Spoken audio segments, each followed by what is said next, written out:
On the day my son-in-law sat me down and told me I needed to be the bigger man, I had already stopped being anyone's fool 3 weeks earlier. He just didn't know it yet. Neither did my daughter. Neither did the rest of them. But they would. All of them would. My name is Walter Higgins. I'm 63 years old, and I didn't go looking for the truth about my wife. The truth walked right up and sat down across from me at my own kitchen table, the way an old friend does when they've got nothing left to hide. Let me back up. On a Tuesday in late October, my wife Carol left her old tablet charging on the counter overnight, said the battery had been acting up and she wanted it plugged in before her book club call in the morning. I came downstairs at 6, same as I have for 40 years of early mornings, and put the coffee on. The tablet was sitting there, screen dark, charging light, blinking soft and steady in the dark kitchen. No reason I picked it up. Force of habit, maybe. The kind of thing a man does with his hands before his brain has caught up to the day. The screen lit up. No passcode. The mail app was already open, mid-sync, pulling down messages from an account I didn't recognize. A second email address. One I'd never seen in 38 years of marriage. I want you to understand something about me before I go any further. I built roofs for a living. 31 years running Higgins Roofing out of Clearwater, Florida. And if you know anything about roofing, you know the whole job is about finding the leak before it becomes the collapse. You learn to read water stains. You learn that the drip in the ceiling never tells you where the real damage started. It always started somewhere else, somewhere hidden, and traveled a long way before it ever showed itself to you. That tablet was a water stain, and I'd been staring at my ceiling for years without ever looking up. I sat at that table for 2 hours. Coffee went cold in the cup beside me, and I never touched it. I read messages between my wife and a man named Roger Ashwell, the financial advisor who had been managing our retirement accounts for 6 years. A man who had sat at our anniversary dinner 18 months earlier and toasted us, glass raised, and said, in front of both our families, 36 years and still holding hands under the table. That's the kind of marriage people write books about. That man, 14 months of messages.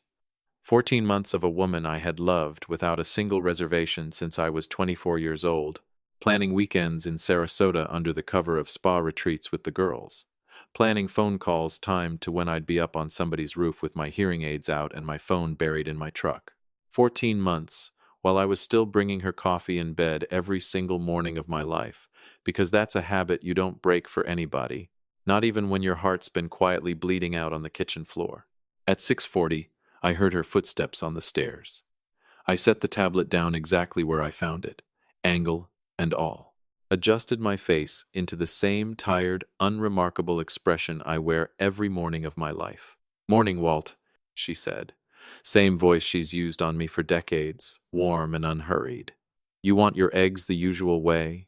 "Same as always, Carrie girl," I said. That was the last morning I ever called her that and meant it the old way. Welcome to the channel, by the way. If you're new here, grab your coffee and settle in, because this story takes some turns you won't see coming.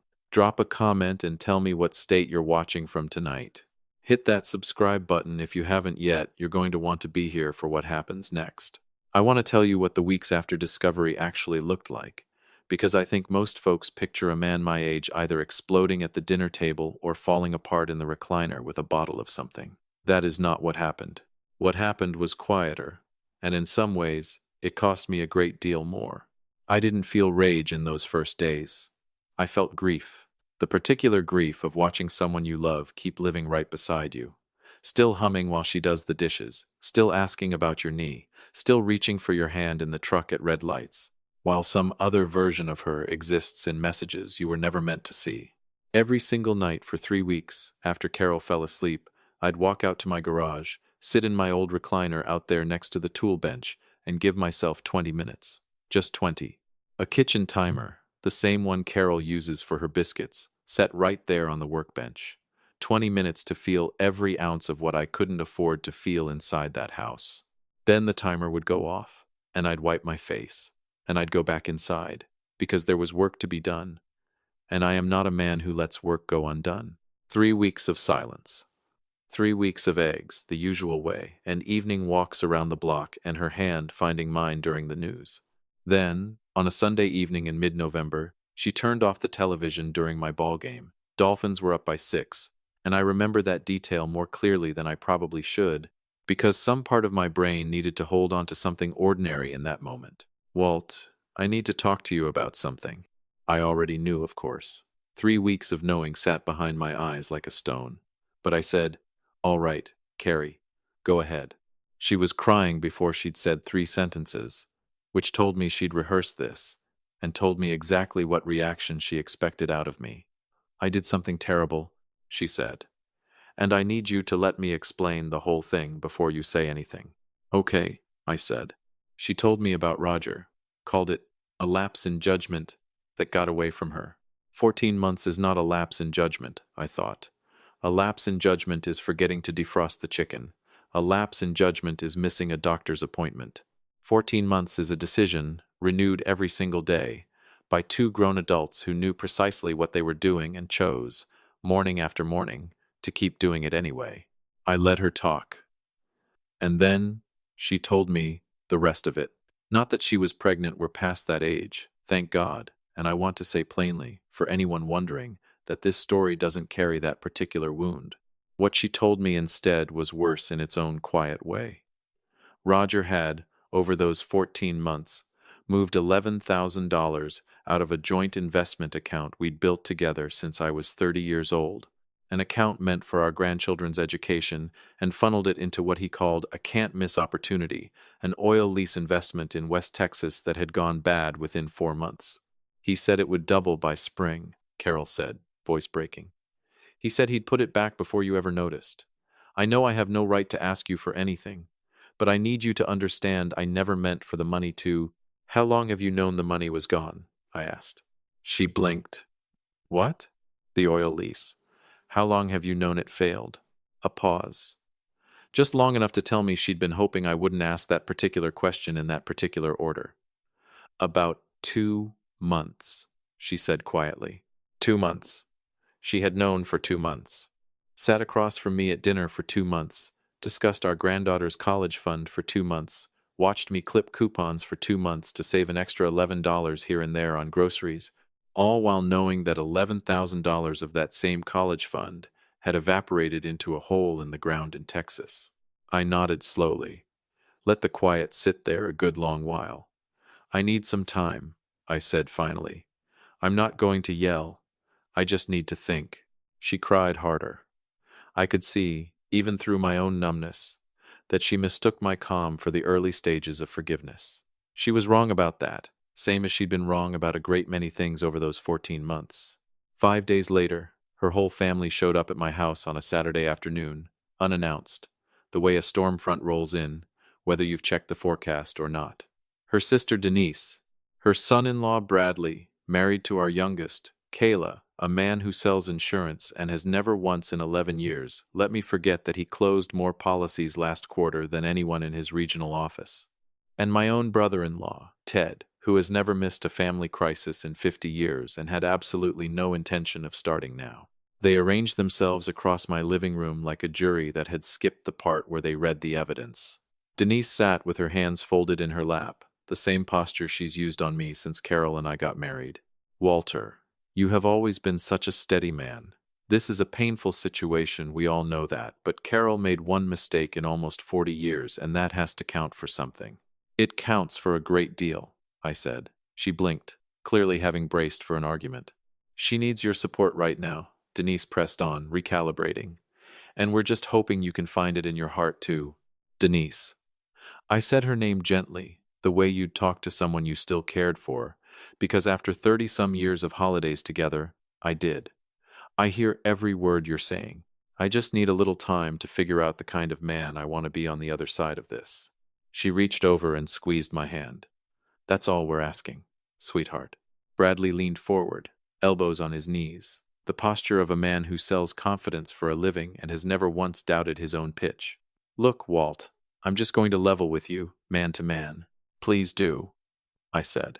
You stay, you work through it. You're the one everybody respects for keeping this family together.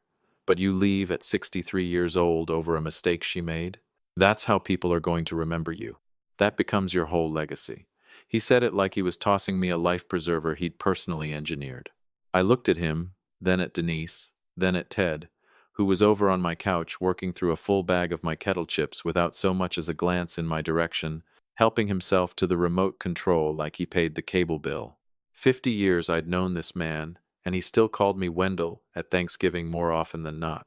I took a slow breath and looked back at Bradley. You know, Bradley, you might be right about that. I said it quiet and even. I really do need to think hard about what kind of man I want to be. He nodded, satisfied, shoulders coming down like he'd just closed a policy he'd been chasing all quarter. The room settled. Denise let out a long breath. Even Ted paused his chewing for a respectful half a second. And right there, in my own living room, with Carol's family looking pleased with themselves for having talked sense into the old man, I want to tell you what not one of them knew. Denise with her folded hands. Bradley with his insurance man's shoulders. Ted with his chip dust fingers on my remote. None of them knew I had already sat down twice with a lawyer named Marjorie Castellano, the sharpest family law attorney in Pinellas County. None of them knew the divorce paperwork wasn't just started, it was finished, signed, and sitting in a manila folder in my truck, not 20 feet from where they sat eating my chips. None of them knew that upstairs, in a drawer in my home office, I had a folder with color-coded tabs, documenting exactly where $11,000 of our grandchildren's money had gone, and exactly whose signature authorized every single transfer. They thought they were talking a man down off a ledge. They were talking to a man who had already climbed down, dusted himself off, and was simply waiting for the right moment to let the ledge collapse behind him right on schedule, and right on top of the people who'd built it. If you've been with me a while, you know I love hearing where you're all tuning in from tonight, so drop that in the comments for me. And if this story's got its hooks in you already, go on and hit that like button, it helps more than you'd think.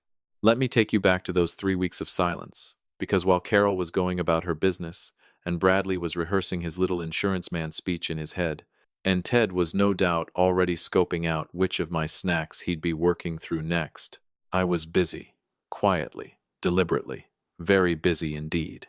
2 days after I found that tablet, I called Marjorie Castellano. She's the kind of woman who has heard every lie a marriage can produce, and long ago stopped being surprised by any of them. I sat across from her desk and laid the whole thing out, the affair, the money, all 14 months of it. She didn't gasp, didn't reach for a tissue box, just picked up a pen and started writing on a legal pad with a cap chewed flat at the tip. How long ago did you find this out? 2 days. Have you confronted her? No. Has anyone else in the family found out? No. She set the pen down flat. Good. Then stop talking and start documenting. I liked her immediately. She explained that Florida is an equitable distribution state, and that meant marital assets get split fairly, though not necessarily evenly, and that dissipation of marital assets, meaning money, one spouse wastes or hides or funnels away without the other's knowledge, is something a judge takes very seriously indeed. She told me to gather every bank statement, every investment record, every piece of paper tied to that joint account going back 6 years. Then she leaned forward and said something that turned out to be the single most important sentence of the whole meeting. If there's any paper trail showing Roger Ashwell directed those transfers in his professional capacity as your financial advisor, I want every scrap of it. Because that's not just a marriage problem anymore. That's a fiduciary problem. She didn't know it yet, but she'd just handed me the whole second half of this story. Roger wasn't just the man my wife had been seeing behind my back. Roger managed the retirement accounts for 11 other families in our church congregation and half the roofing crews I'd employed over 3 decades. I'd recommended him to half of Clearwater myself, God help me. So when I started pulling old statements with the same slow, patient attention I used to give a bad roof before tearing into it, I found things. Transfers out of our joint account, timed almost exactly to weekends Carol had told me she was away with the girls. Round numbers, always under the threshold that would have triggered extra reporting scrutiny. $11,000 total, moved in 6 separate transactions across 14 months. Every single one authorized with a signature that was supposed to require both account holders' consent, except Roger had used an old limited power of attorney form from years back, one we'd signed for a completely different purpose during a home refinance, and never formally revoked. I printed every statement. organized it into a binder with color-coded tabs, same way I used to file inspection reports for insurance claims. Labeled it Account Review, because that felt cleaner than calling it what it actually was, evidence. 6 documented transfers. 1 expired power of attorney, misused. All of it now mine to hold. Here's the part that made Marjorie set her glasses down on the desk and look at me for a long moment. Roger wasn't just my wife's financial advisor. He was licensed, registered, regulated by the state of Florida. Misusing an expired power of attorney to move client funds into an unauthorized, undisclosed personal investment isn't just a broken marriage. It's the kind of thing that gets reported to the Florida Office of Financial Regulation, and it's the kind of thing that ends a career overnight. You've been very thorough, Walter, Marjorie said. I spent 31 years finding leaks before they became collapses, I told her. Old habits. I filed the complaint with the state regulatory board on a Thursday morning, the same week Marjorie filed the dissolution of marriage paperwork. 2 separate letters, arriving at 2 separate addresses, Roger's office and Roger's home, on the very same day, so there wasn't a window, not even a narrow one, for him to get ahead of it with a phone call or a hasty correction to the books. I didn't call Roger. Didn't text him. Didn't give him the satisfaction of a face-to-face where he'd get to explain himself while I sat there and absorbed it like a man is supposed to. Just paperwork. Precise. Documented. Quietly devastating, landing on an ordinary Thursday like a roof, giving way all at once. After years of a slow leak, nobody wanted to look up and see. Roger called my cell phone 6 times that day. I watched it light up on the workbench each time and didn't answer once. His 7th attempt was a text message. Walter, this is a misunderstanding. Let's talk before this gets out of hand. I read it twice, slow, and set the phone face down, and went back to reshingling my own porch roof, which felt, in that particular moment, like the most honest work a man could be doing with his hands. Under Florida law, given the documented dissipation of marital assets, the judge awarded me the full value of the retirement account restored from Roger's firm's malpractice insurance, plus the house outright, plus a significant portion of what remained in our other joint accounts, weighted heavily in my favor given everything Marjorie had laid out. Carol kept her car and her half of a much smaller pension. Roger, last I heard through people who no longer felt any particular need to protect his reputation around me, lost his license to practice as a financial advisor in the state of Florida entirely, and is currently the subject of a civil suit from at least 3 other families in our old congregation who came forward once the regulatory complaint became public record. Now, the family. This is the part folks always picture wrong. They imagine a shouting match at Thanksgiving, someone storming out, a group text that turns into a screenshot war. That is not what I did. What I did was quieter, and it lasted a great deal longer. I reached out to Denise and Bradley and Ted, individually, not together, not all at once, over the course of about 10 days. Asked each of them to sit down with me privately, just for coffee, before the divorce became something the whole family heard about secondhand through Carol's version of events. They all said yes. Denise first. We met at a diner on Gulf to Bay Boulevard on a Wednesday morning. I got there early, ordered 2 coffees, had the binder sitting on the table when she walked in. Didn't say a word. Just slid it across. She read for a good 4 minutes without speaking, then looked up. What is this? I've marked the relevant dates for you. She looked back down, turned a page, went quiet in a different way. This is from the spa weekend in Sarasota. That's the weekend I dropped $40 into your grandson's birthday card and you told me Carol was resting up after a long week, I said. She was in a hotel in Sarasota, with Roger. And that same weekend, $1,800 moved out of our joint account into an oil lease neither of us had ever heard of. Denise's jaw tightened, just barely. She turned another page, and another, and I let her sit with the silence as long as she needed. I'm not showing you this to turn you against your own sister, I said finally. She's still your sister, and she'll always be that. But you sat in my living room and told me a mistake in 38 years ought to count for something. I thought you deserved to know exactly what that something cost. Bradley was a different conversation entirely. He tried to argue his way through it, which, frankly, tracked with everything I knew about the man. Look, I'm not saying what Carol did was right, but people make mistakes under pressure and Bradley. I put the binder on the table between us. I'm not here to debate you. I'm here to give you information. Do what you want with it. He got about 3 pages in and stopped talking altogether. Something shifted behind his eyes. I've watched enough men's faces on a job site to recognize the moment somebody stops performing and starts actually seeing the thing in front of them.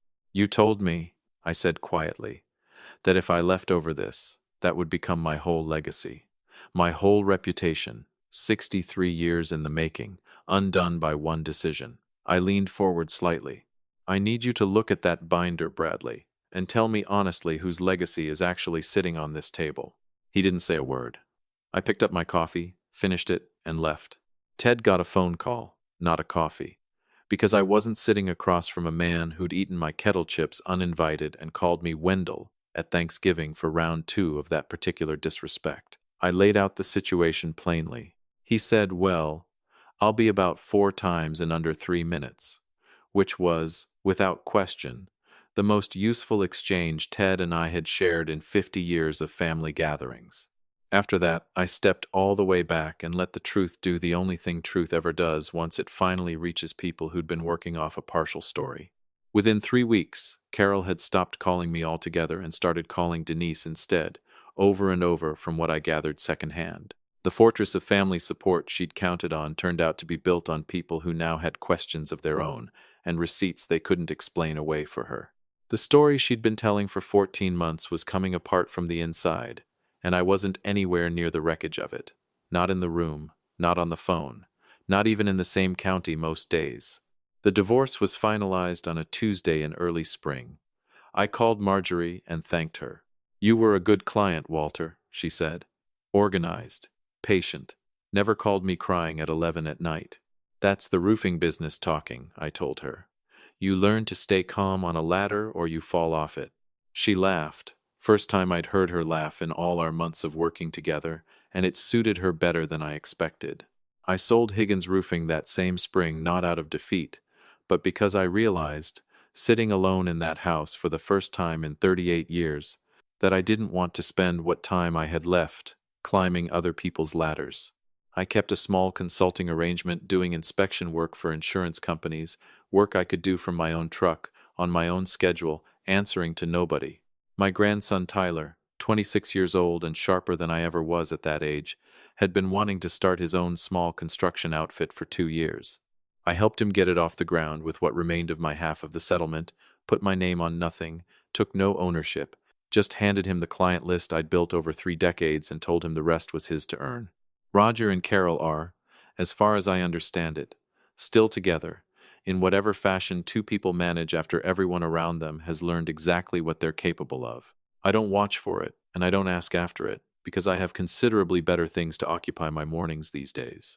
What I hear, through people who no longer feel any particular obligation to keep things pleasant around me, is the plain and predictable portrait of 2 people who built something entirely on the electricity of getting away with it, discovering that electricity disappears completely the moment there's nothing left to hide. Once the secret's gone, all that's left is 2 people across a kitchen table from each other, knowing exactly what the other one is capable of, and having to look at that every single morning for the rest of their lives. Denise called me on a Sunday evening in late summer. I was out on the back porch, working on a bird feeder I'd been building for my granddaughter, because it turns out one of the things that happens on the other side of a divorce at 63 is you start building bird feeders on Sunday evenings, and you choose to call that piece rather than examine it too closely. I almost didn't pick up. Walter. Denise. A long pause, the kind that costs something to break through. I owe you an apology. You don't have to give me one. No, I do. Her voice was firm, decided. I sat in your living room and told you a mistake ought to count for something, without knowing the whole of what that mistake had cost you. You deserved better than my assumptions. I showed you the truth because I thought you deserved the full picture, I said. Not to turn you against Carol, just because you deserved to know. I understand that now, she said quietly. How are you doing, Walt? I looked out at the yard, at the bird feeder half finished on the workbench, at the quiet that had settled into that house since Carol left it. Tired, I told her, honestly. But it's a different kind of tired than it used to be. We talked a while longer. Nothing heavy. She asked about Tyler's new business. I asked after her grandkids. When we hung up, I sat out there in the quiet of my own porch a good long while. I don't hate Carol. What she did cost me something I'll carry the shape of for the rest of my life, but carrying the weight of what she chose that's hers now, not mine. I set my half of it down somewhere between the garage recliner and that 20-minute kitchen timer, and the first morning I woke up alone in that house, and the quiet didn't feel like a wound anymore. It just felt like mine. I went back to sanding that bird feeder. Here's what I want you to take from all this, friend, if you've stayed with me this far. Carol's family told me a mistake in almost 40 years ought to count for something, and to accept it, and move on. They weren't entirely wrong about that. Acceptance isn't the same thing as surrender. Moving on isn't the same thing as doing nothing at all. And sometimes the most powerful thing an old man can do is refuse to perform his own destruction for an audience that's already decided how the story ends. Refuse to yell, refuse to beg, refuse to fold himself into whatever smaller, easier version of a man everyone standing around him would prefer to manage. You go quiet, and you get to work. That's the whole secret, really. Carol got her fresh start, whatever that turns out to mean for her. Roger got every consequence he built for himself, one unauthorized transfer at a time. Bradley got a lesson about legacies he didn't expect to learn from a roofer.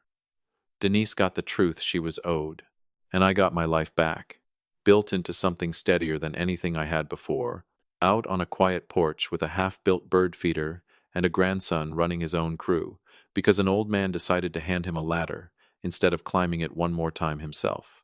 If this story meant something to you tonight, go on and hit that like button, subscribe if you haven't already, and tell me in the comments where you're watching from. I'll see you in the next one, friend.